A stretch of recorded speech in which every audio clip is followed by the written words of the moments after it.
Advanced vascular medicine will now consider in greater detail deep venous thrombosis with an eye towards the potentially fatal complication of pulmonary embolism.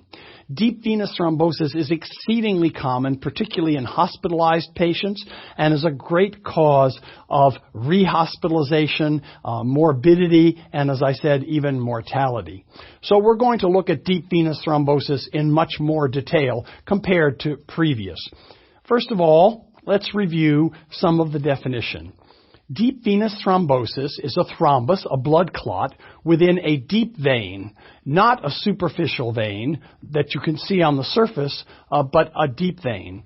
It's associated with breaking off of the clot and embolizing of the clot into the lung, and blockage of the main artery of the lung or one of its branches by an embolus may cause severe symptoms, may cause decrease in blood pressure, and can even be fatal. DVT and pulmonary embolism are all often lumped together using the term venous thromboembolism. And you can see in that term, we're including both the clot in the vein and the embolism to the lung.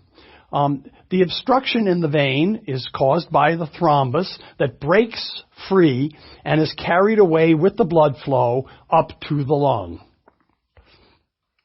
Now, one of the great problems in clinical medicine is that most DVT and pulmonary embolism is silent. You can see here in this pyramid, which you've seen before, that the overwhelming majority of patients with DVT and PE have no symptoms. So that's one of the reasons why it's important to be looking for it with non-invasive tests that we'll mention later. For example, ultrasound.